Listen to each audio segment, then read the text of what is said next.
65 years we've never closed, other than regularly scheduled holidays. This is the first time. And the first time we haven't had a complete summer program. As you can see behind me, there are squares designating each child's separate space. They are guaranteed to be 6 feet apart. Even during movement, if they all do the step right, they'll all be moving in the right direction. And we'll keep our 6 feet distance between each student.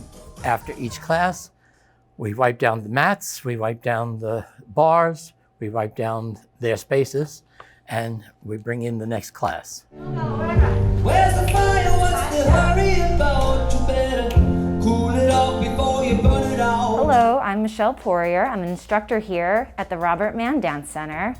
I've been with the studio for the past 5 years, helping the students with ballet, jazz, lyrical, contemporary, modern, and tap techniques. When the studio closed down for the COVID-19, we decided that we would go online and do Zoom classes to make sure the students still had some sort of dance in their lives. Zoom classes went great. They really did enjoy them, those students who were able to adjust to online learning. There's nothing like being in person, in the studio, with the music, the speakers, the energy of the dancers, from them, from the instructor. Nothing could truly ever replace that human-to-human contact and connection.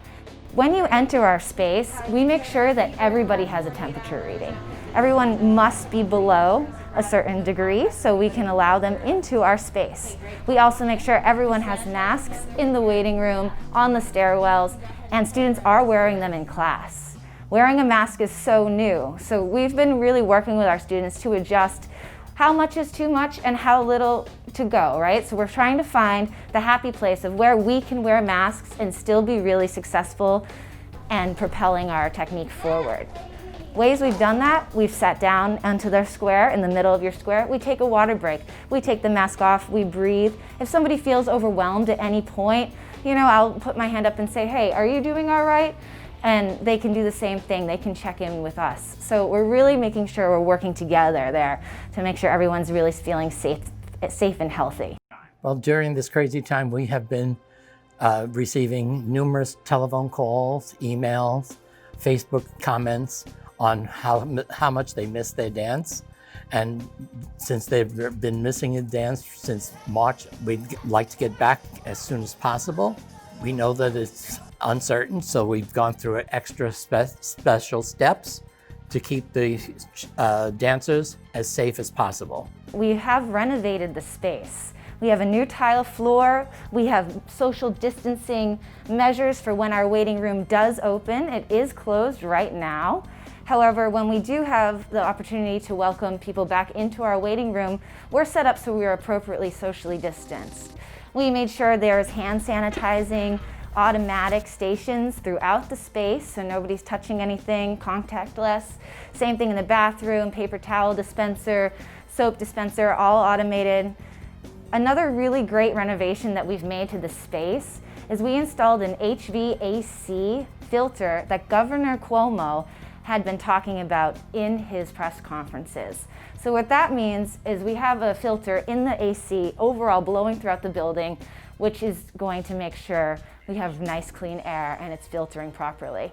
As well as that, we also put air purifiers that are medical grade 13 filters in the studios and in the waiting space. So we're really breathing as clean air as we possibly can get here.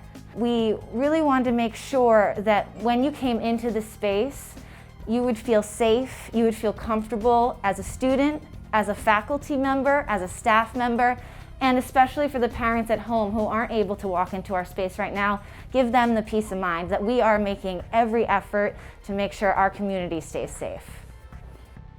Well, each child, before they enter the studio, they have to have their hands sanitized. They're given a questionnaire about have they been in contact with anybody with COVID?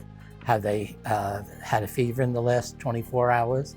All the protocols that would require them to safely join the class. We're going to maintain the strict codes set, and if you can't obey the rules, you'll have to skip the dance.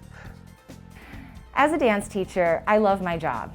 I love working with our students and seeing them progress from a young age all the way through their high school. Many of our students come back and visit us, and the impression that we leave our students stays with them for the rest of their lives, whether they go on to being dancers or they take it into their professional career and how they hold themselves. It really makes a strong impact having your child educated in dance.